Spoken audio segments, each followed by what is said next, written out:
Boche gold and diamonds. Buy now, pay later. Kanayam Kanjirangadi ശിവക്ഷേത്രത്തിലും കുറുമ്പ ഭഗവതി ക്ഷേത്രത്തിലും കർക്കിടക മാസാചരണം ആരംഭിച്ചു.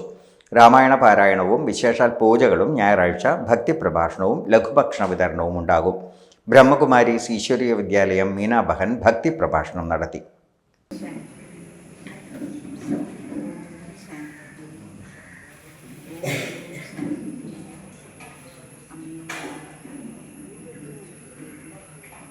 ക്ഷേത്രം സെക്രട്ടറി കൃഷ്ണദാസ് പൂർണ്ണകുംഭം നൽകി. ക്ഷേത്രം president P Parameswaran, secretary Krishnadas, vice president Raghavan Nair, Payyanazhi Unnikrishnan, Haridas Changath, Ramadas Angadikkal, Sreenarayanan, Kooriyil Unnikrishnan, Ajith Changath, Rajesh Vellothu തുടങ്ങിയവർ നേതൃത്വം നൽകി.